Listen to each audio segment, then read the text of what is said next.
TC network Seigilkhom na vezosi ama sapin in chibai kahin bolove kaimin a hile thin thang ho kip tuni khwa TC network Seigilkhom na hin ke ho piding chu hile Reverend S Prim Vaiphei ama hi advisor to amko ahikinin all Manipur Christian Organization azang advisor hin ama to hin chomcha Seigilkhom na hin nei diu hintin tuni khwa Seigilkhom na ihung ke holim na dingu topic chu hile HOUTHU KIPUM khat thailo na le GMFDI muna PATHEN THUPHON chwa hi ama to chomcha Seigilkhom na hin nei diu hintin chimasanga ka hin sei be kit nom chu hile ama hi tu khanga dinga Milo pita khat a hi ti jang leng zo sei pung ka ting epizia chi chu ka sei ham itia hele ama hin tu masang jun tari get nia chu pathin na gospel na a hin to kal kum som ngal hin na anniversary jang animang tai ti chu ama sapina het sa na ka hin nei hin tin tu hin ke holim na langin anilut pai jing utin ki pau mele hepa tu hin thu do na langin anilut pai jing tin ama sapina ka do chu e ho zat le nam ki ka sopi ki ka hi tu le tua gal in nei keu hi lovin ga seidinga chu gal keu piti seidia physical world ti taute e ho mai thala ke kap to keu hi lovin HOUTHU langa jang hin ikito thai mong hi uvin na HOUTHU langa jang hi na sata civil world a chin practical tai po do lo wang uvin chi chung changa hi koi mo i chen diu ham ai lo le pastor ho nga hau na tong ho moi chen diu ham hau na tong ho ki lung to thei lo ji a hiye iti jing diu ham ipi bola chilanga hi ki to nai nei thei lo ham ti hi nang ma ngai dana nin hil chen pi thei di ham apai ka ki pai ita bang pha pai pe wa pa pathin ka thang wa in pi chi hung gom do TC network cha pathin thang in cha pa thang wa in na bo no wa na chung wa ki pa thu yong pa phong in no ja le jong pathin ka thang wa in chula hong ai te yong si che network ane ve jong si yong chu upakayu le hu hing pu Jesu Krista menin salam ka hin bole ain ke man ka mudan ta in paka Jesu wanu le se da la ding ko na ami te amata san cha te dinga atau pe chu I te ta wom ka pa the ei ni pukat hi banga ama ho jong hi pukat hi na ding in hi na ding hon nang ma nei pe na minin amoy hong phan tia ataw na John bung som le bung sagi sang som ni le ni vel sun mu hitin ai la tua hi Christian te hi paul ham khat ki tu jing ho jong bung khat hi the lo na wa hi ke man kamu dan ta in I Christian hi now hi I pathin ho na now hi Christ center hi lo wa ethnic center zo ai hi akilangin kamudan ta in Jesu Krista sangin ipungu inamu ito hi itupi sa ajo Jehovah pisan hi ilun hi in Christian hunglu ti le chun Manipur sunga Christian ahunglu na gospel ki pa na tu pa ahunglu ti le chun ama ho chun ama ethnic pride kiti apunga na ma kilisa na ho yong chu ada la jengun pakaya pum ko hi ve ti akipom te yun pesiala chu ga sei sao yet leng Christian masahola a de a baptist hola zal nam samthinel anam chom phungpi ki ti umbe se lovin tengta sei dingin tha dola alubu kisun pi mama yeng silho pa ipu pakhu in aloi nu chu rong mai ho hi in aban ki na meite ho ameite hi na kisu pi ma ma jeng angom purom sing ama loi nu chu chingjaroi tangkhul nu mai ka da hi in achule tangkhul ho la ki ngai sang ma yeng ruchum hau som dalo ama loi nu chu ma kom ho hi ti hi akimuchinin yetile subang ka zalana ma kithet na asang taum laya samthi sayong mi akikopi lo la yu ya ibang ta yeng the na chu Krista ne pa no wa chu anama kilisa now ethnic pride ho chu asel ha wa sirang nam dang ti diang phungchom changchom ho yong chu ke ma mi mong mong hai tia akipom the yo ba cho chu hi ti anh nó to atil bol anh cô ba cô na kim một thế anh tu này họ lại hiền tu này sân cái quấy mà sẽ điểm na cái sẽ hay phun ila họ cái về này hi lệ organization chung mi màu hi nghe bảo là ham gì cái hiện chung mà bỏ lục họ cái chỗ bằng chu tân mà dòng lệ bảo khoát hào khoát cái hết thì họ hiền lắm cái họ hiền cho nên mi pi hiền ipungu inamu ito hi atupi yo isa yo wa ito mga ta sansate kahitia i Bible kibang ilabu man nuyong kibang ay wa ngala khat hi thei lo iti ilawa o mahiti kay mamudan kasi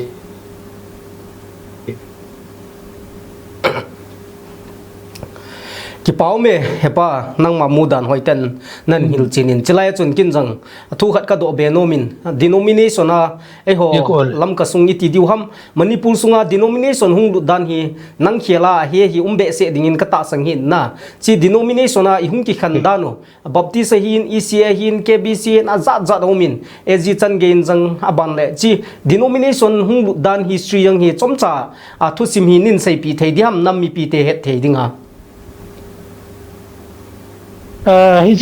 history lang alu kita kay man kamudan ta Manipura hu hing na tupa gospel ki pa na tupa hin pulut masapen chu British ho William Pitiguru hiin ama chu Manipur jo na hung jong hi pon ahung na hin isalai chu len ho jong om lo ji a mấy khu cô nga hung hiin thani la thum lu na ama England na ko na Manipur ka mong thum na dingil hanil thum lu na hin lampi achun Bible simina hele ama chu Anglican ho hi in Arthington Aborigine Mission ama ho Missionary denga ho hi in ahin Manipur hong in Manipur lum pa na chun Bible ave na hele Arthington Aborigine ki tu Anglican asanga chu Baptist ho ti jo thei dinga amu pha nin sip sagar langa American Baptist Foreign Mission Society ho ko magachi a gakitu ma ama hi British mi hi jong le American Baptist Foreign Mission Society ho ko ma chu gakitu ma che ABAF ho American Baptist Foreign Mission Society ho Missionary a chu hum ponga ama chi Manipura Missionary ma sa pe chu in aki seya ba le tu sima ke hedum juin ite amahi okrola chi masangin senbona ga chen hele mona pe powin chul ma wa chi kin hele mona pe powin zo na tampul na hi history aki mudan chu hi in ise ban ki na chun amaho committee ativin gam kaya ki ho Manipur hi Baptist ho an hi in che Baptist ho an hi chun adanga ludi phalo hi in ai la Mizoram ko na hung sap tangwal jong ativin watkin roba ama hai Manipura hungin ita chu senbona ahong pansawin ala Manipura missionary dang thailo ding kiti hi chun ama hai lungthim abolin agammi anam min chu ki puje halang hile ki tong thente ti hagin cha nei chun amison min panlowa thado indo thado kuki pioneer mission aung ti a kita chu south district langa hi gospel na chung to pa na hi in hiche chu 1953 akung bang ka ga chin tapon 53 bel chu le ki romin se thado kuki pioneer mission ako na chu North East India General Mission NIGM hungkiti wa ala hitsa kaga se nom pen chu isa thado kuki pioneer mission tia mission minasa ayong chu thado fil ho yong chu koi man object abor pun kilong delin anung chu ju ala wai nung ngabo amahon NIGM ta khelwa NIGM akona ECCI atiwa hum do hi e tiong chu achom lam ta ga se no mahin eta chu ati la bula chu Baptist to to NEIG bộ chú anh ấy hiện đang cho cả xây dựng chú ông nào này bảo là đi tôi yêu sự xây kỹ lên đi discussion hi missionary hung lu discussion đã nào hung lên đó khi đi tan cái dòng kí gỗ lovin cái hết số xem phun cái hết số xây dựng lên pha lu bê sẽ đến hết chú hi mai yên đó cái gì ki pau me hepa hoita hilchin nan pin tu hin chilaya chun kin jang thu do khat het num na kan nei thu do khat kan bol num pai pain chilaya chu baptist nan seya hile EBC ahung ki titan tu chunga tham khat viral message dunga ahung ki mu ho chu EBC hi nagan noya ki khai la khuti khati hi ti ho tu chungin EBC baptist so hin relief imacha pove ti ho chan ge in jang thu ahung ki thang jin na chokal chong hi hoita na ni het ding ka ta singin chi karan tu le tua I boinau khat jang chu mi tham khat boinang choi hin chilai ka ang hi hilchin nan pi thei di ham EBC kiti chu adita tu masanga ECC na kiti ho chi Evangelical Convention Church ho alam South District sunga ECCI sunga EP kito mo na ilo kilu khalun ham ke tapun heading ng kagopon isa ko na chu in ko ho EBC ho chun direct che Baptist War Alliance lang alam kai che chakisang ho ke dinga kaloi pa yo hi in resu loi aga ke ho piwa sa chom ho chun direct MBC noi hilova Baptist is a job mo hi in Baptist War Alliance chu ho Baptist lu thu chu hi chu hi in ho chu atil bula chun nago ho no yong hi pun chu le MBC no ya yong an lu povin ho chu direct Baptist War Alliance anaki khai lu ne cha chu lu ne hi ti kamu da na hi in an ho chu nago ho to ki sam kai no wang chu chu umin wang ka bo pu inge ki pau me hepa hoiten hilchin nan pin tu hin denomination hunglut dan le elo le manipur sunga denomination hunglut dan ho hoiten hilchin nan pin masanga chu denomination ni bo se dani na nikilangin hizang le to hin denomination hi hoiten ki simmo mong hen lang hi le som thum lang il hin mai thewai tain cho ji a hi ho ke ka azang houthu lampong azang tham kha khat boina anium ji hin te tin jang ka gelin ipijinam tile denomination keu hi lawa phungle changa ki khan na ho jing jong hi kai mudan to ba le ipiti na gelding hambang ka hepoin phungle changa ki khan na jang hin na satain omin e ho la hi ga seidinga chu kip gen ho ki Vaiphei ti tai ki khan tal de jing hi bin so zo si hi ki pum khat thailo na hi tu ni mi tampin sei han lang hi le holam kai ho na tong ho ti di wa hin chi chung changa hi holam kai ho na tong hoin ki tu na thei dinga hi ipilung na gelwai changya panala jingham tiang nin sei pi thei dhiam hepa ichwang chu ready meran sar umpun ayo aka se chu hi yengin Christian kai ti wang wa ita sanna wikiloi khom na hi Christ Center aipun ethnic center zalenam phumle chang hi Jesu sanga itupi sa jo jiwa ita bang hi ilawa umai in tun i Bible manuyong thakhat ilabu manuyong thakhat chule paka Yesu Krista zalena mampoi sopi hive ti ikamu vai seyu ai wangala phungla changa kithe na ki ho na kiti ilawa chahi mangthe vai amen sana khana to akoi machadem na in deila pe vinla igam sungu wa thuboi da ta pha cham kha 2005 vela chun EOC sunga boina hung umin ache cha ko na chun Presbyterian job loy hung umvin isa yenga yong chun sung kha jeng jong akibutu ho geyin akidel geyin akibo ki jeb geyin ana umwe ti chu ka he nai in ka mo hi chi go chu helovin KBC sung yenga jong hoila yo abona hi cho chu sei ding hi lu in sei da yeng he tin tun sa na khana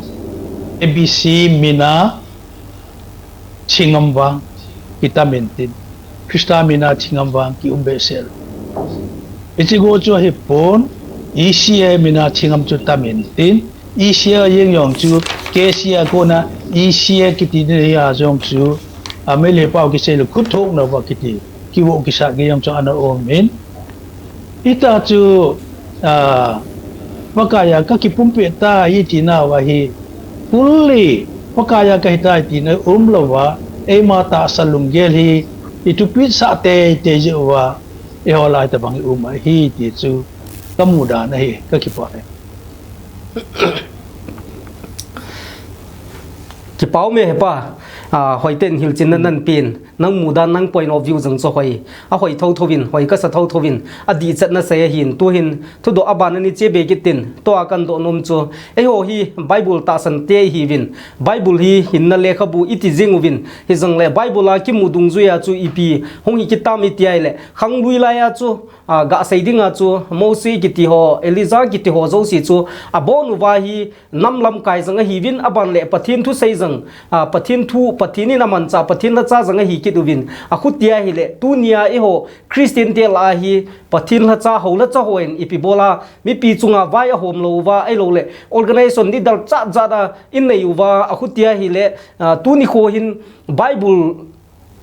sim ai lo le pathin la cha pang ho hin nam pi hi lam kai hon lang hi le e ki khial lo diu ham ti jang hi na sa ten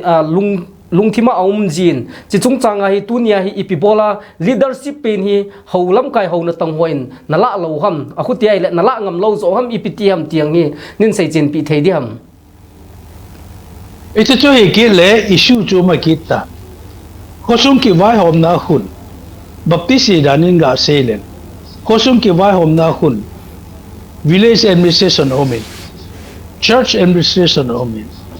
village administration chu house pa le house chan pi hona pu hin church administration chu hi le hobung sunga pastor pa ama le adiken ho ai le upa ho ama chun apu hi in ita chu ama ni hi village administration to church sa kolanga holanga administration chu chi khom ding hi in ya chu masanglaya catholic church anakipal now chu Rome lam kai pat papalin leng pa chunga yong ke kahi ta sa sanga thaga watu pi zo je in thagaw langa lam kai pop chu papal chu thagaw langa lam kai papal chu ta langa lam kai leng pa sanga chu chungnung jo ding ti ya na sata ho bung yang boina anane in Mr. Bangya chu pastor pa chun holam kai pa chun khusung administration lang chu le gamla nam sunga ki vai pu na chu holam ko na pu diu chu ai ki pun ama vai pu ding chu e ho za la nam sunga hausa ho hi win nam sunga lam kai dinga isen do ho chu hi in ya chu pastor in wangan holam ko hot wangan hobung sunga awai hom thu wa hin ta salanga ki wai pu na wangan am ho kin chi hiloin ai wangin la picha hi zana len ta wang akipi to wanga ye ti hi kamuda na hin chule pathin lum sin jala in ko ho na go hola ko ka vet ki na hi le koi in jong le politician ho jing jong khun ho lam ko ho za na ta ne yun thing noi mi jeng ho jong khun ho lam ko ho za na ta ne yun pathin ta banga mu hi in kuki naga boisung ye nga yong sun kamudam ta in ka che che na in ko ho naga lang ting lu mi ho chu ikitu pia hele itaw pi ding ade yun ipi ka bol pi thi ding ham ti ngai to na ne yun e mi lo ho wa nga chu tikit pon ipi pastor ham wo de jeb de ti lo yong mo bin tu chung ye nga yong chun ga mo se yeng len gohati achun all Manipur Christian organization ho vaisa nano ya lam kai ho ga ki mu khom ding boy na am kal kal ri chang ki mu to khatalo igam sungu wa hi boy na ho hi is na issue boy ham na yong ki tong thei talo taw khom na ho yong ki bang thei talo ki ai ke yong advisor hi ne jala ấy đồng viên an tê cái gì ta cho không buồn ai là vàng xin nó vàng phản âm cái dòng chú lên nó tới cái đường cà phê uyên Siliguri aku na Guwahati chinun chu ichini khel chun ka le na ka flight chicken serin ka pang thei ta pon ale ama ho chu cham thu sei dinga ki ko mai pu win ita banga umdan khandan ho hi sei khom dinga ki kho ma hi win cham thu sei ki tila ama ho ku na umai pun awai hom dinga ki ngan si ho ku na umai in sei lo kho ayong le gam sunga vai poding la vai hom dinga ingan si ho in pi ho ta ko hi ta ama chun sei khom kau ti ta invite able vai le cha chu pan te henan he che ho lam ko hom malat na chu cham tu sei ying dinga chu ho lam ko ho chu anei na ki pi pun competent yong ai pun kita chu dong ho ko meng sei che kan ni yin a chu ti wa nga la WhatsApp message kana mu kha chu ho lam ka hayong nagam giu na bandru ki he novin ai lo le po sin je ma ki je din nei bi ki ho pu kam su tong he a hong min ti to ho yong pi chu David chu ga veleven David chu lenga hong panding chu sol chu ai eng si in tha te ya na gun ai la David chun sol leng pa chu a tha anading chance ni vei wala na mun ai wangin la pathin thau nu pa chunga ka khut ha ponge ta a tha na ding lampi ki jen ta opportunity jong le achunga chun khut na ha pu kicha chun David chun so leng pa chunga chun at ki tu ka muitin achunga khut na la han la hele David chu te bang ta chu mal som na ba chang lo da yin kita bang ya chu e ola hin ko lam ka ho yong pi he in ko lang khal lang ho bang helu helin zalo na tai nei tiang chu ka mo the yin ale hita bang ta pathin thau nu ho chunga hita banga ku tha din tu sei ye ho pi chu in sunga taw na mang ho hin di vi o anu pa nin sunga taw na hong man pi mai cha ma sin pi ho hin di vi o a hi lo di chu he sa hi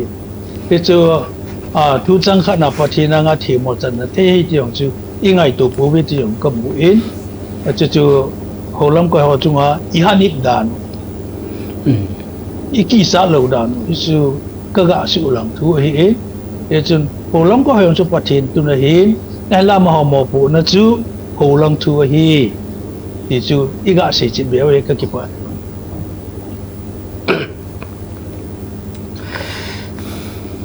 ki pau me ke pa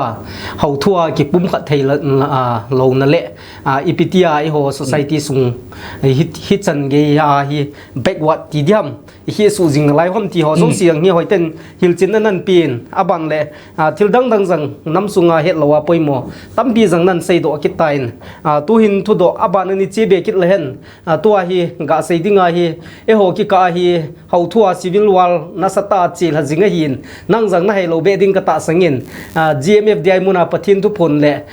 adang ho hin hiti hin na sata in social media ho galta ta tabongin attack ke bol to jingovin nang muda na hi chi GMFDI muna pathin tu phon a hi lo le bible hiti hin a basic zemin chetin na a basic langjema bible pathin gau tu phon ho hi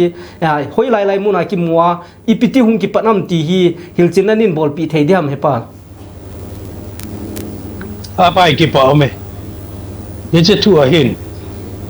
pathin nen lung thim le thai pi kham khama sen che di chu kanom jinge ki pa ka sa pathin lung sin jala yo na sei bang chun pathin lenga ma denga ka hong ki mancha na hi kum so ma thing ta jubilee yong chu kilom ta in hilaya lion fellowship home bung yong om pun ama hin ngai na jalin kilom ta in able pi we chu nan ya chi di ko gin sa ese pathin na ka to na sunga hin baptist langa Manipur Baptist Convention sunga kum som la kum ngawal kana to na hin in ko ho rong me hola leng me hola ma hola sule pu me hola tangkul hola maring hola anan moyon mon sang hola pom hola sule KBC sung song tu Baptist Association sung chula thadu Baptist Association sung ticho hi kana phakasu keyin hom mo jong hi Manipur sung hi lam kalam ti lo Baptist area hoi kana pha long ne ombe se pun isa ka humu dan chu ita banga gao tu se revival kiti hi in ko na go hon apom dan le ei mi long apom dan kito the hi be in ave sa na ga chom lam ta ga se ding in revival kiti vision mu kiti hi in ko na go hola alu na hi le hồ bung kitu yong chu kitu lo yong chu kitu lo yen te yu hồ bung kitu the la wa ki khending sa yen yong chu ita bang revival program cha lu na le akitu lo yen te yu an ei mi lang chu hồ bung ki pum khat lai kitu the lai yen yong chu ita bang vision mu revival ki ti he alu na he le hồ bung phalai pi chu ki ke su lo yen si lo yen ti he câu mu chil he jengin ver sa na khanin pholim puma nei do hong chu se chin hi yengin tin ver sa na khana angkulola hiwa kiti ko ai ka chi hiwa kiti ko hin amo hin ita bang gao tu sun revival ani yu bin ale gao tu se ya gao tu pung do ho sun ipi hong se yo bang nó có kiếm về là và thiên phụ lù dấu sẽ chú phụ lù vin phụ pa này ta phụ lù pa này ta gao chú không phồn lệ hậu vung lâm cái hậu cái hậu và có kiếm về là thiên phụ lù ta ta cái coi bị chú hậu vung hiện thà gao chú sẽ tin cái phụ lù lệ hậu sao to hậu vung chú không cái chú pa na cái nạc lò đi ngay hiện hình đi thấy tập buôn tê chỉ pi cái xây na ham và thiên mai hall phao tê Patin ni pi se na ham hol pauti ta an ngola taw na nei phat ki no wa hi le hi taw se ke nam ke na thing thua ka ti po ami he ema ka ti po we ahom ti phanin a he che no ben e ko sumu ba tu ni chang ya pu hin na tu pa ki pom lo lai junom sanum na na lai ki thoi ki mut bol na lai ho pi cho ai se na ti a he win home crusade da bol win wa te se ho cho ai nei na nai lu no winผู้ยังทุกภาษาเปรียวว่าเลยฟิสิน้องฮีโร่วินก็เวทเวนัยเลยมีกว่าที่จะบังทุกคนจุดมันลังเลยเฮ้ยใจกี่ปนว่าอุโยชิตุหาเย็นดูด่านคุณกำมูเฮ้ยจะช่วยฮิปโปนจะบานกินนะจุนเกยมาจุงตาอิงกาเซเลนยายกงป้าว่าก็จีน่ะเห็นก็คิดขบหน้าไปเห็นนู่นไม่นี่ก้าวหงจังหุ่นale ipitu na muwam katiale oza kisay datante ati taas lang nga ay zabe sa iyo na isay pitango ipihang kati aman kipalap taong sa iyo ken put hindi nga garsa na di nga kapi ng man singtum kuya na kuya tisu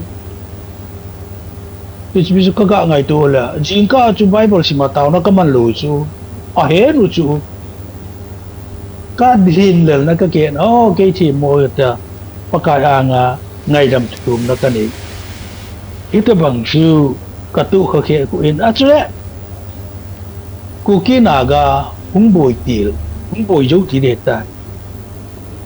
All Manipur Christian Organization President là kapan xuống chứ 2011 của một chứ in ko hi nago hi hobung sunga yang kun revival anai che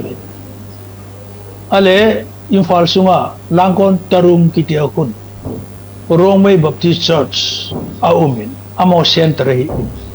pizza chun visionary gau tu phong di mong mong akoyu amin jong chu nupi khat agui yati ben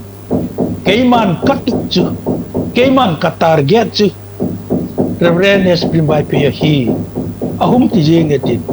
ka ki het kha pi hi yong le pe chu hong se chu no mo ka sa a pastor pa wem chu no mo sa oza tao na mang kho me ti in mi he na yong se le win ke he na bu gu chi ma se yin tao na ka mang kho mo win amanu ko ma yong chun ka ga chi win tao na ka mang kho mo win ita bang ta chu diabol tu nei na en ka chunga tuk nei nei ding yong hi pata en ei mu chin pe tiang chu ka mu da na hin mi cha chung chu na chun gospel for sia ta manipur hong polu chu ke ka hi en ka hong polu yong chu kuki naga i boy lai ta wa hi en kuki naga boy lai ta yong chun ke mu dan ten wang reverend khat ki ti chu si nei lang nei na be hela naga kuki ki dong no yong hin naga la yong free movement là chỉ đến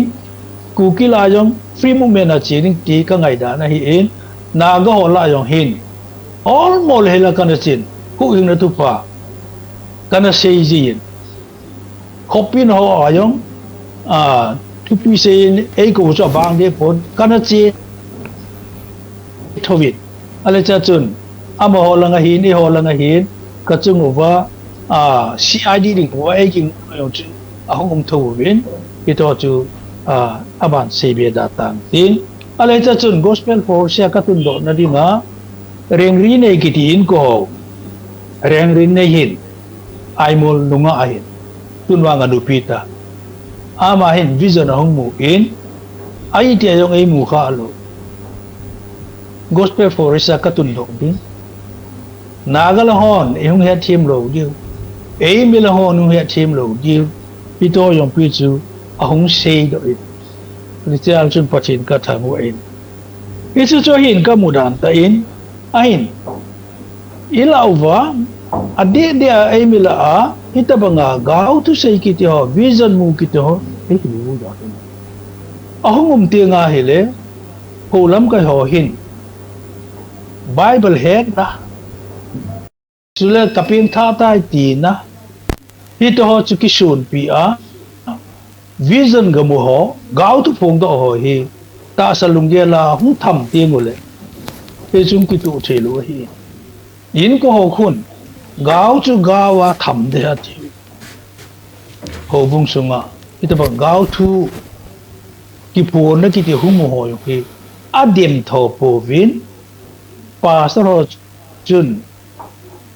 pui hoi ding kai hoi ding lam jo na bo lo vin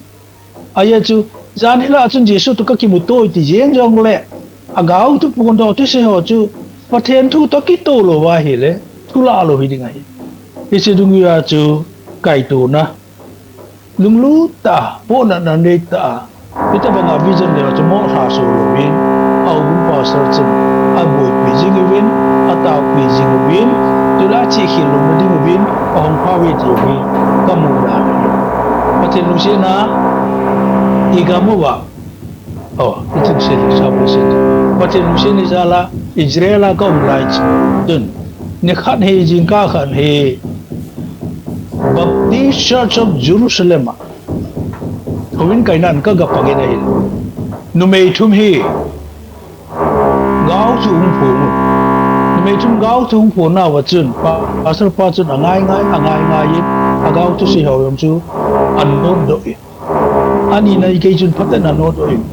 athum na nu chun ko de hong ko nai le pastor pa na nga chu thip to i pha no vai ge be se tai kai khom na boi lo dinga he ti in a pho le anga sa le a thi me jengin kalunga ka gel kha chu ichipi e ho la le gau tu pun deng jada i ta bang pa saram ta i kal diu itu cho hipun pathen sol cha lam kai dinga kitung do pa sar kha nen nga to ti le jana nei ta anga je nga hi ti hi kamu da na hi in chule ita bang gau tu pu ho hi bible ki se hipun Horsion bung li chang khat khu ve le ven agau pu ta san hi vin ama ho chu pathina kon ki wam hi lo ham ti paten ve tu vin ti hi phata a e sei pe ve ti hi bible a thing te na ki siwin pisa ama ho chu pathina ko na hi wam hi lo ham ti het chin ding chu i pi ham ama la pathina ka ti wa hi pisa ga sei nom khat chu i het thim thei na di wa ka experience in ga sei ne ami chu agau mu pa agau mu nu chu vision mu pa vision mu nu chu ama testimony chu ipi ham Paka Yesu Krista a pin than hin kho ne ya chon se na ko na kisi a pathen cha hi na experience nei mi hitam itu chu hi lo wa pin than mong mong nei lo a hi le ama chunga chu chu thagao di i thei lo de pin than na di ta ne ya gao mo chu am ho chu pathen thagao jong aman sai itu chu hi in hết chế định in khát gã sĩ về kít lên in của họ màu lăng cái chế biến nên budu na mấy cái gì phục này ít bằng how to ahin hậu bung làm cái họ cho to discussion cái này cái discussion nào vậy chun to cái gì bung pa chu gạo tu phun chu đem hi về ai là phong nu chu pakaya hin ko ki khian lan nei tam nei lo ham ti bang paten về phao về ahin pakaya hin ko ki khian nei lo la ya hi le ama chu pathina ko na hi thei lo hi hindu ho jing ngeng ta bang gao tu phun tu wa hi tin ka se ne le amo ho bung a chun visioner khat ani ho in kai tek la ama pa chu pulpit noi khuna din sawi ale hi che thu a hin pathina pin ta na ta nei lo gao tu phun ho chu ta san the poi amo hin vop amo sunga hong lut chu pathin hagao thing hi thei pon te pathin hagao thing in na to na ding chu mi chun hin ko khial na di ta anei ting labo pathin hagao in chu ba na to hi ta ka sei chi le alam ko ho chu na ngai nu be se po win ko hong ki ne lun ai wangin la amon ho bung lam ko ho ja nau ku sang ta hi in koi ma chun e nil gam lu wang wa apau pu win ale cha chun ông tapun Reverend Hockey amho association na executive secretary pa MBC ayong general secretary na pang ama pahin ai pui ati ya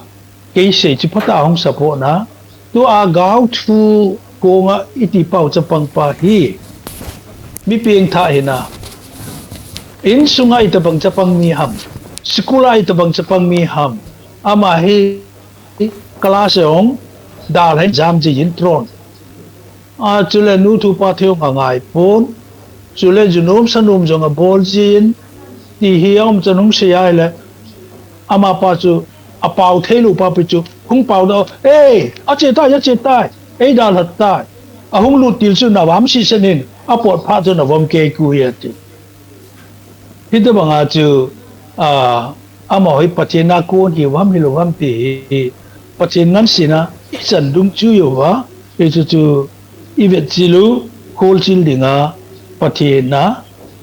ngan sina chang hi ve ti lam ko ma ka se no ma hi in chule paka yesu jeng in jong tim gau hem ho chun kel ngoi vuna ki silun asunga ngi hang hi ve ai wangin la amo ho chu agawa na he di wa hi ati yesu nge na se hi ita bang ta chu mi yong he gao tu se yin ho jong he mo dem ta di yeng lo win pakaya kun hi ham hi lo ham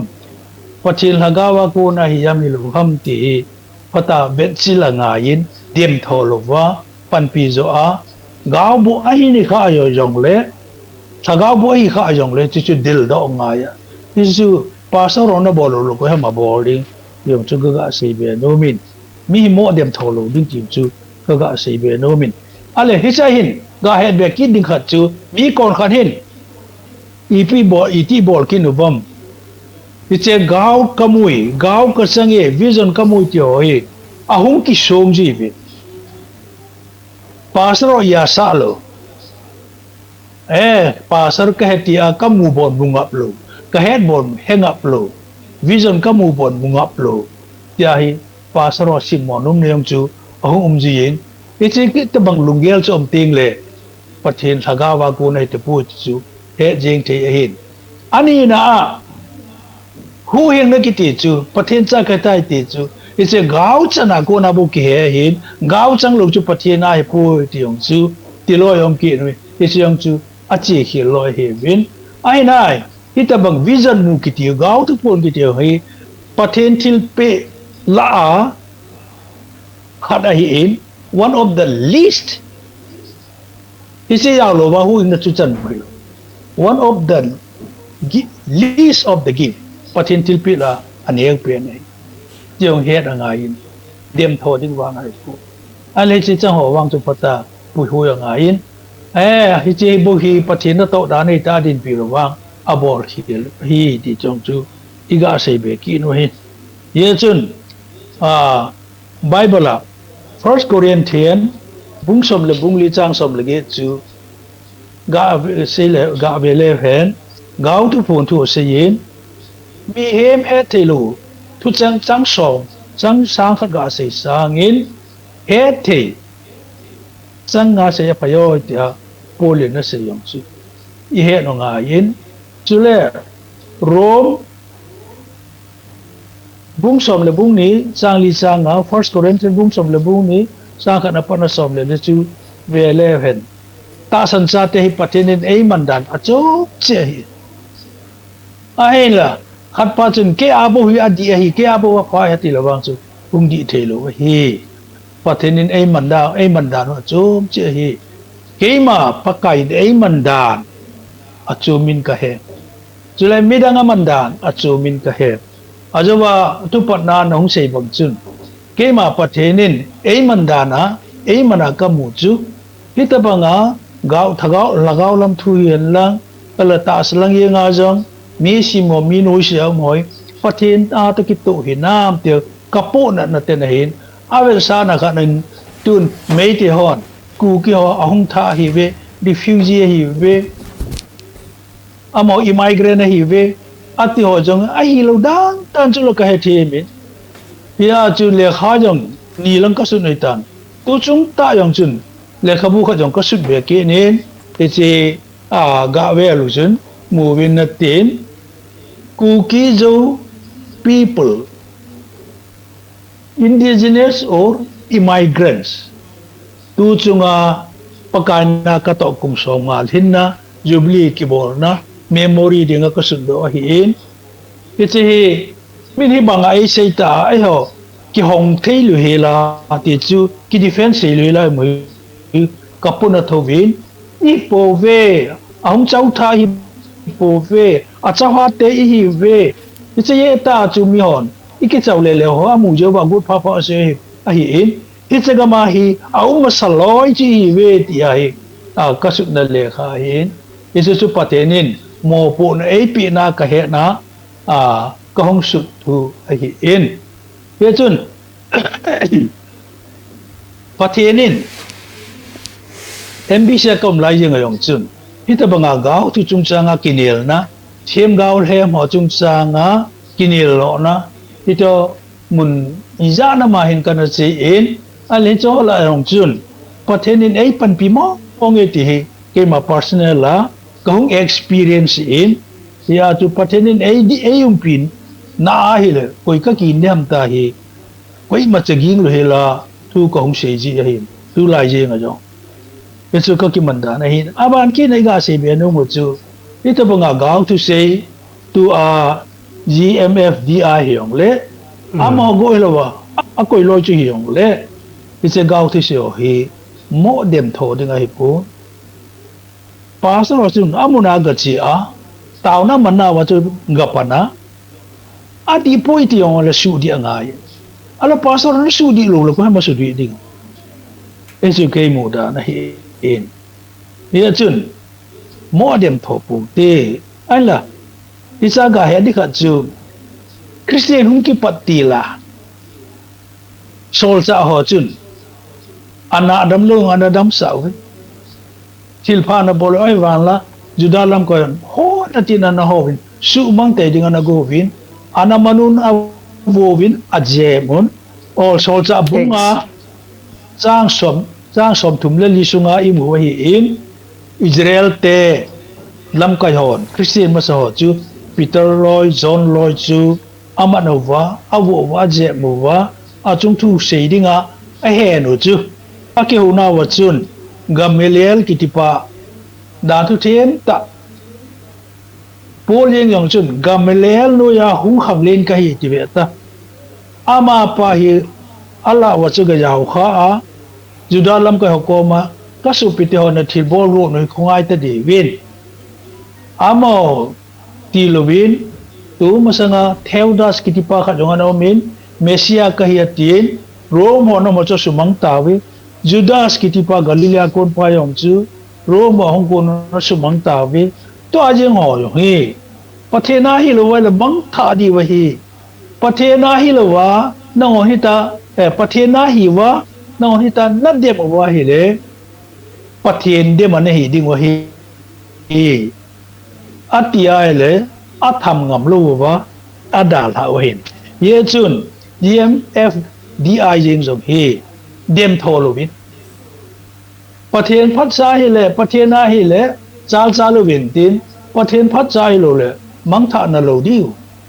ale che masanga chu ho lam ko chun pan gala a ki thu pi nga yam ka ti kewang lam gala ma hung khalen a ki khop na ka chi di ha jo she wang ka ti poi khat mei be thu ka sei di beso ka mu da ka lung gel dan he che cho hi en ai la icha he amo hi seitana hi we ti yong chu he nge amo yong chun they may have their own reason asina wa ye khat chu nei na win ti ai wa ngel la ichalom lom chu ki sei pe to lo win a ye chu GMFDI ya to hon jong ngai se lo dinga ka dei pen chu ipaka Yesu Krista ba no le se na le la ye ngang chun silabo vo mo chu silabo chu anadel do pe na chu Matthew bung som le bung ya chun mu ama hin pathin tha na ko na sila del do ai poi Beelzebul tha na del do hi ati ku mu alai cha chu Yesu ni pi se yam sila iti no do di kham Satan cho mala ma iti ki do di kham ahin kai man hi se thilabo ka no do hi Beelzebul ko na hilowa pathin tha na ko na thilabo ka del do ai le ve vin na lawa pathin gam chu hung lungai ta ati chula ya chu paka Yesu yeng bon Beelzebul tha na thilabo ano do hi ati pe wa hi le e ho chu min ipi sei da di ham he the manga ye yeng chu ka ga sei be no mai in ye chun pathin lu sin na zala hita banga na tong do ho ki pa pi anga yin tau pi anga yin achi hilu ne di wa jong tau pi anga ye chule picha ka ga sei be ki nom khat su ama ho alam kai nu so pi chin kholam ama ho paka Yesu na sei na chun ama ho chu thêm gao thêm ai hi lo agawa na he di bai ti ale amuna wang ko hung khapul kamu dan ta in athil bo wa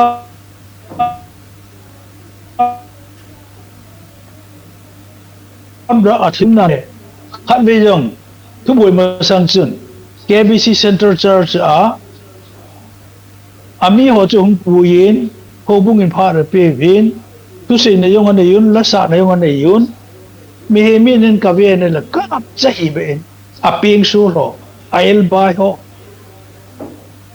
ito la ito pi chu aku ti boi pi ka ti la wangan mi na ka kisaren da re ke ron ka ngap chapu patheni na pan pizza la jo hi ti wa chu ka mu da patheni nei pan pi lo le to chi ti ki jo di number 1 number 2 patheni na pan pi lo le thila bo po ako ma hong pui lu no wa taw na man pe wa del do chu thila ai ti lo do di ese chung chu na chu ama jo ai na ngai thi mo lang ai gam su wa nam lam kai ka hi tyo ting noi ting chu mo ki ho pi ngam lo amo chu la ki dang ta alungo su he ya ama su he pui pathen laga hi de bang ta hung nem ji ho hi to chu aga wa hi ti chu akimu te yin tu ma sang chun no neu lai tin ka te igamo manipur hin layman fellowship ki ti hong ki patti la chun Joshua Daniel loi patin hin bisa chun inam sungu wale kha thim ta ho officer ta yong lu no bin ale ade da isu pi na ga ho tangkhul ho officer ju don je ju kham je o hin hoi la ya ngomem ti he phal ho ama yong pi chu I pi lo ham patin la ga na pan pi na jala hin kho ki khial na ne yo wa hoin sunga lu nu wa hoin kai ku chu ye hom som pata pe je ale icha chu adang dang yong ka ti pu bapti so bung hon ama ho he shaitan ai bo we layman ki ti chu ship stealing bo le we mi kel ngoi ki gu ho ai we atia thi mo chanu ken ama chu ship stealing ai tin thi mo chan pu te ama jalin pathin thang wa o te e ona lo na ji he lo bu government officer ju kham je ko a jo ha ya se la wa pakaya ta wo ba insung mai cha ma se mo ba huwin kai ta khu e o ni zo lo wa pol do je wa chun pathin thang wa a ama ki thu pi ding jo hi kana ti aga wa he de ama e lu gel to ki ba lo ja ama khu tha ga bu hi we hi chi hi ku che hi we ale hi che sei na wa chun na noi kam ho min ya nam sei na bi ti ka hi wa ngin la I tu se yo chu pathin alung hai na dem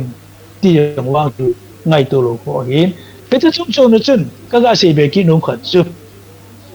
ni ta ba nga gao changa pathin na man cha ta ho yo hi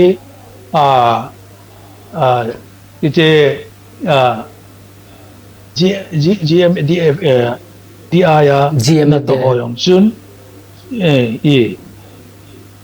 amin no ka GMFDI ama chun ane di ba ka de chu keima gao chang ka hin mu het ka ni yin ya kishon na ahung ne yu le wa cha chu pathin la gao thengin to aman ba nga aman lo di we chim chu warning ka ti nai pot ki chi theining wang ka sei no mi ri chu hin chu le keima jengin jong it's a to a GMFDI ito kana he thiem lo pathin lagaw na to na hidi o ti kana gi mo na number 1 agaw tu phong hon manase chi la te I hi we hi wang lo pi su pathin lagaw thingin wa ta bang chu na jo se hi we man ma chi la hi na o chu I pui pa te vin do chu sam na yong man ma si ki ti mem sei na na man o chu man ma si le manase akiko dan aga akilo heu mana man ma si ipu man ma si chu hi le siem til thu ya doi thu ayong ki se ya patin lu sin ya la BD thesis ka su na dinga research ka bo la ya chu thiam po ko ma ka che ya doi thu ka na la ko ma pen thu yo ka na hol ko ma to a research scholar hi yong len ite bang thu a hi ka khan hong wa research bo lon ka ko ma koi sin hung bol ji yu ka ko ma hong ji ite chung he chu go chu hi lo wa igamu wa Israel ka hi ti hon ho bung tam ta hong su boi ta wa chu keima ta 1983 July la chu Jerusalem ka ga chi a sakhat thing set ka ga umma Hebrew University a Professor Moshe Greenberg tum kong ki mu wa e ho manase I lo ho rong chu itipi na sei yengun ka tirama pa chu ei nui sa ne alama na sei kha chu wa no ya ko hi yong le Israel ka hi ti ho chu ka pom u ve Africa ko na ho yong ka pom u ve ti chu e ho lim pi in ye chun patin agaw thenga ko na hi la wangan manase chi la I we ti chu sei dingin wang ka ging cha po kisa asopi Doctor Professor Let Kuja Haukip ama yang chu go te kom lai chun ka ki muto ji go ale emi howin man masi hi manase ti na ti yeng pi ti ka ke ho kha win chu le tu nai sa yong man WhatsApp message hong pi ama yong hun thiem po le khabu tia masanga thiem po ho do thu ana som ko ma le khabu ko ra se ma hi tu la ya ila wa dinga ka he lo ji ham la ka he pon pula pa te ana ki thoi na doi bom khai dan chule amon doi na ho da nu he pending chu Dr. Lek khol jam to ke bu ke hom ka ti e chu ni pui pa te chu si ma wang am po te kamu chin be se ya chu mana se chi la i ve ti wang chu he chu a sei ta wang le pathen laga win i ti le jo se ding ham ka ti le cha chun mi kha nen he chu pathen laga wa ko na sei pa chu na se po e ti he chu hi ngin aban ki na kan he them lo na chu nam lam kai hon pa so yong nam pu a pan sa na gu ve ho chu wang pi chu di thei ta pon te taw na ki ti chu min lung lu taw na man ding hi chu nam pu a ki kai lu na ki pui lu na ki taw sa ding ai pon pa sa ro chu a hin nei la ra thing le hon lam a la sam na wa la sam jong leo pathin thau nu chang hi bin e hon chu ta chu adunga wa ya no shi na tu i sei di wai poi pathin le khabun wangan pakaya ding na tong ho chu an le ni in za bol na ti zo hi tiang chu bible le khabu thin emu hi in ya chu kana gal za da na ti chi ha sei ta wa hi le tuang chu thagawa ko ni pon te ti ge ya kana sei ti chu ka ga chu lang thu hin ole tan chu yin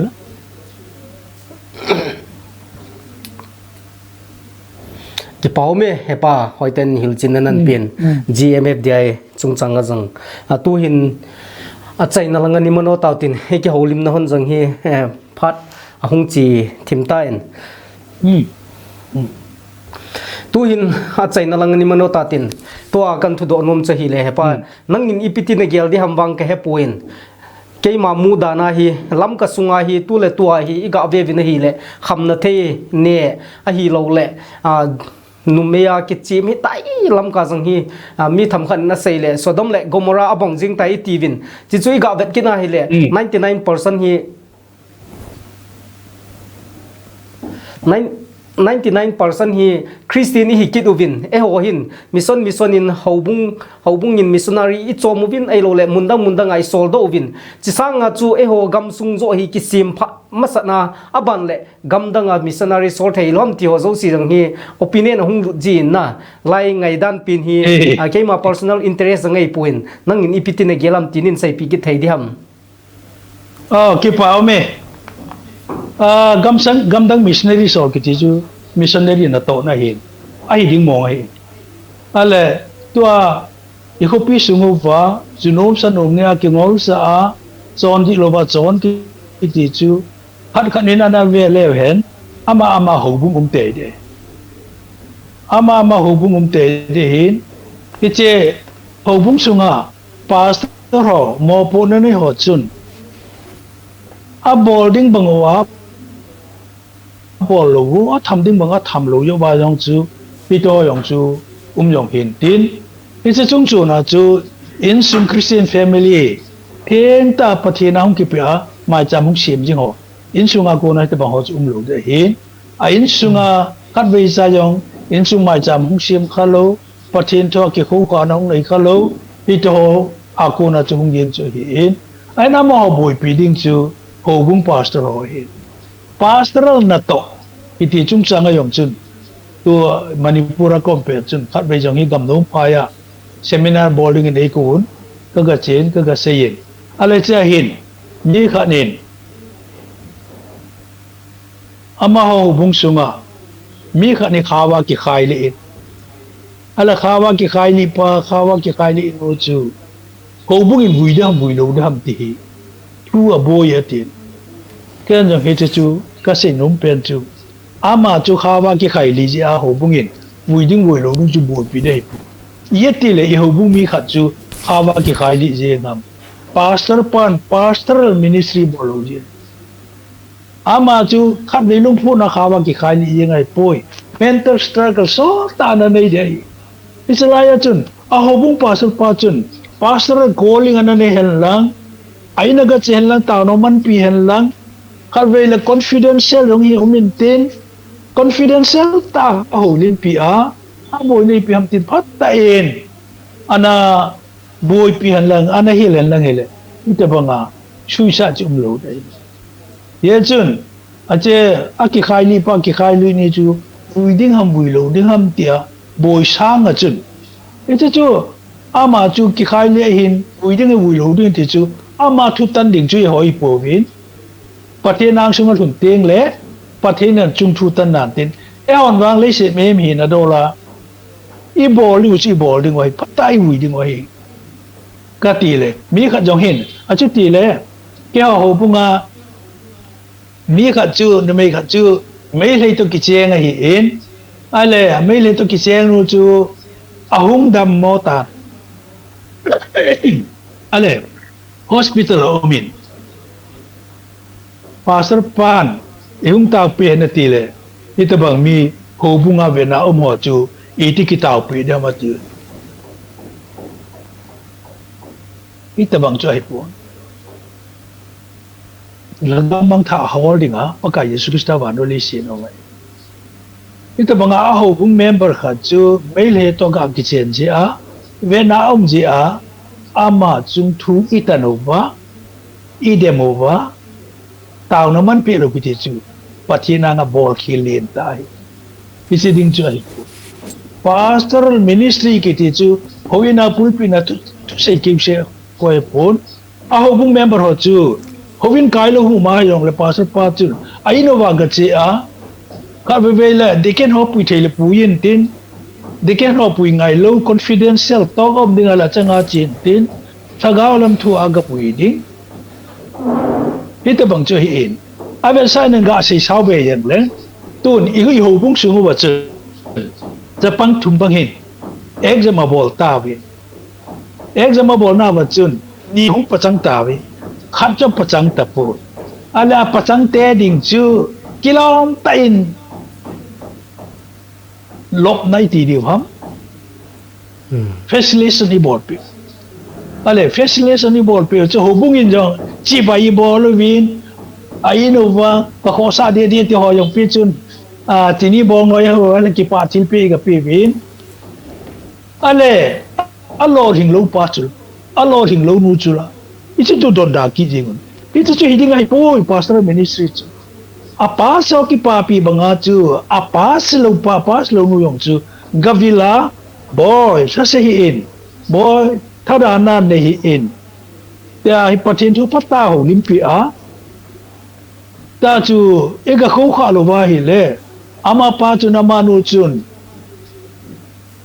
aloi te apa chang ho alo thing ho ilen pi na ho in chu achung bo mu in tin anoi mu nom ki ta hi ve ta it's a pastor ministry ra samje pastor on pulpina bo thu se wa pastoral ministry bon ki bo ngap lo it's a chu igamo wa akingol sa junom sa nom ne ata sa jo ai lo wala ki chim chabai bun capture ai lo wa ile bun capture ki se lo wa kanile bol alo lam di lo wa na to cho tho hi to jo xiao hi pasaron i mo pu nao dung ju ya i bol lo ji ya chung koi ma sang ho de pu amo chu thim mo de amo ya chu missionary na to chu nga de hai pu missionary na to chu missionary ai so lo chu hu na tu pa ja lo la ho cha ge ya sa di to ai ta ki ngol sa ho bang chu pathen lopina anga idin tengu le pathen lopina anga hong dingin tin pasar pa chu the mo chan na khut chala hum ko in tin nang man na ho lim ding banga nei pui ding banga nei na pi lo ya to got bona ka chi he o na lung na chim ta nang man lo na kisani na kel ngo ho awa cha vai ho na lim sa pon akeng na la na tom pon adam lo hola na jin na zen pon ati pat hong lo da Ezekiel ichi imo echen pasno no ka ngo no min ikisin ki honor organization na ba pasno kin su pulpi na tu sei bo wi idan ige lubin ai poi pasno he counseling training jo ngane yo nga ye isi dung ya chumi suicide ball num yung hong min tin ala gusanom yo hong maintain ikel moi ho chu chan chale chi a hi na wi he na ikai hui nga ye tun ga se sau be len igamu wa hin meiti ho to ki de won itawun ale government hum ki khelen la hile e gal hum ki chai tan te ti in ki ne pibin ai wangela government hum ki khel di pu ise kalung thi ma pu na nei ta ka ta wa hile e ho ki khel lo wa iti government ki mo khel yin la thinglang a posting government na to ho thinglang posting a chu chi na wam mi che hi yong la mo che di hi lo hang tu ne chan ge ya lo kisana school kai lo mi ijanum na la yu bem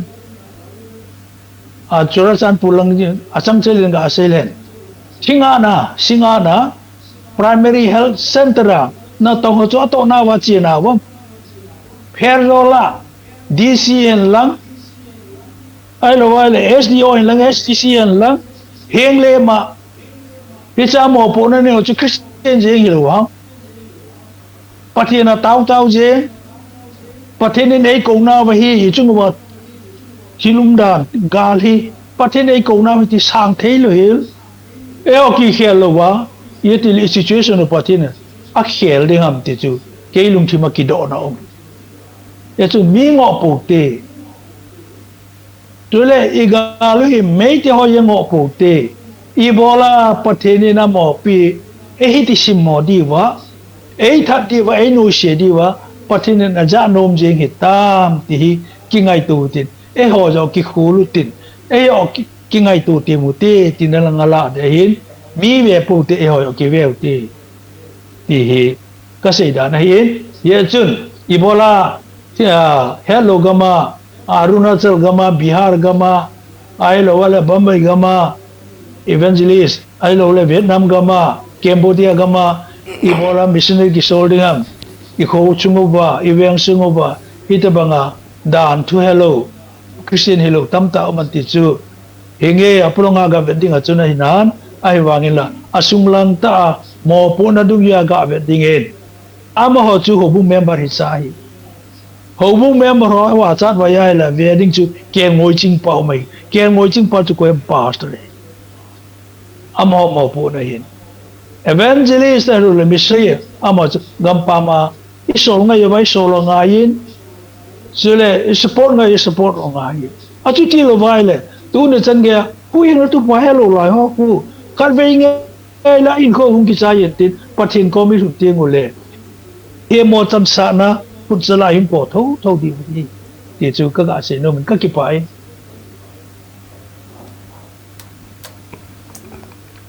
ki pau me hepa hoiten hilchin nan pin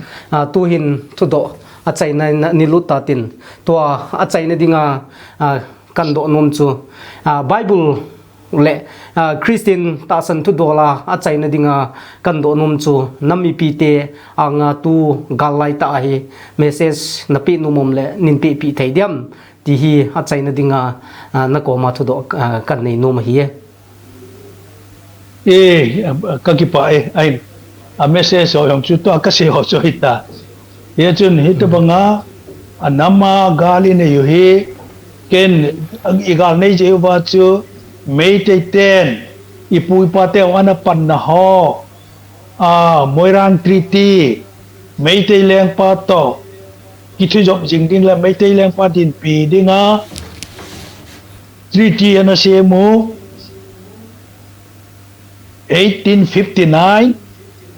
May tarik gen ya hi icha chu ipui pa teu chu mai te leng pa to kinop tu na chulu na gale tola manipuri hu dinga ipui pa teu leng pa nga na kiti mu chule siban ki na chun 1873 March tarik som lagu ni ahi kale kabu ajo kabe sanju ka seita infala len sang hoi le itiu sanjen thong ayong kun mai leng pa to emi lam kai sum kam amani chun kina ro dinga kingal to lo dinga treaty peace treaty anana yun tôi hi tham chunga lun do to ka sen nisa hi rumlama ko na sulama ko na hongsoa sulama chi to ka sen song pi chunga mihim sa market ake do to ka sen ikido lo dinga hi tia ikido now hi ikido I treaty chamthu kitugol na treaty in the hin itu itu son ikhang son ke aho mahi anati bin hekta chung na chun akilol now akiparsa now heche akhum khana in uicha na thanun meitai pawa huirin thatpa ti aboluvin alang khana ui kilchu meitai lang pa na tuin alang khana pa chu sum kamina tuin abat to bin ikitem na ni lo zo chu ui cha chunga sung dosa wang se nai ama chunga sung de anakiti itoy gia hi yeti le ta banga ipu pa te anakiti ma ita na sa lo yung hamta inko mei te ho ko ma yong remind ka bor sa hi ito so hi in ya chun hita banga kitim na nei ai banga ichung ba hui ti chon te jing ei tha te yema te jing ama hongo da tao te e ho gi pu lu te pathenin ama nai ding le ama building le sule i chon sena ko na lung heya ama kom tu dinga ei dei jewa ei ko na wa hi second chronicle bung sagi chang som le lia khun kamina ka ko kamite chun atong se na wa ko na lungo he yu fa chule ke ma ko ma hong be lu wa hi le ke ma na chon se na ngai da ming te ama ho kom la hin ngam te chule agamu ka bol dam dinga hi tia pa ka yin theng ta sei khula e ho chu ta ki si a pa kai mai bon ki hol ngap lo pa kai mai hol nan ne yu te I tabangin separate administration activity ai pi sa yung level independent ti yung level ai pi chu yung le pakai anok lo wa hi le hinge ti lo imu lo di yung hi ka ga se no min e chun pathin lung hol mo sau ti o lu ti mun ma yung level patin ichu mo lung lai lo wa ki tu lu nai nei ding ki tha ki man nai nei na lai ding pathen lung ho lu ti pathenin ula naw chi khat nam khat ai si mo I bo la ki ho du ham pathenin chi khat nam khat ai si mo hin ali I bo la khat vi ki lung ham tu ja ki the no ki ho no ham pathen le khabun wangan ko hi yong le asopi ho achu tu than hi ti chu la ala pathen lung dei bang ai chon lu ji chu la ye chun pathen ma jo ho lu tin e ho hi ta hi ki the tu je ngo ทุกคนในหลังพร้อมเทลูไปเตป้าทาดุป้าหมดอันทาดุป้ามาดป้าไปเตป้าหมดอันเห็นอะไรเลย for example ก็เสียจุดเอลเอคิเวฟิติมาสังอากิตูลูนากิเฮทียมตูลูนาอีเปียนอมยองเล่ดูจุงกิดงนเบนกิปุ่มขันลุงขันนินลามุติฮิติดิงาปฏินินเอเดน่าไว้ที่สามอุติปฏินตุคมเลยหันเบลคมเนี่ยปฏินินอีหินาวอามาคมอิตุอามาคมอิตุเบลนาวจะหงสารเปียเตียงาเฮเล่อีกคำสูงว่าจำนะฮงเมนตินกาลจงจะมาดิงาสุบินก็เตติลีมาใจป่วยบิดพัดกาถวยป่วยปฏินลุงอิตุลูเจโอเฮติก็เสียใจจันเฮียนแล้วก็กี่ปอยกี่เป้าเมเฮป้านับพัดมันลุตาที่ซีนวักเตนนับพัดมันลุตาที่ซีนวักเตในเปียวอเวลินจุงอากี่ป้าทุกันใส่กินินตุนิขัวที่ซีนวักใส่กิปอมนาอีหินเขียวลิมพิวจู Reverend S Prim Vaiphei ตูหินอามาอินไอโฮ nam mi te het dinga ai lo le mi pi te het dinga kho tampi a sei do taen avelin ama chunga jang ki pathu sei ki duvin tuni khwa tisi ne wak Seigilkhom na I hung ki holim naw hi chen chu hi tan tin tisi ne wak Seigilkhom na ve zo si avelin na chung chewa ki pathu ka hin sei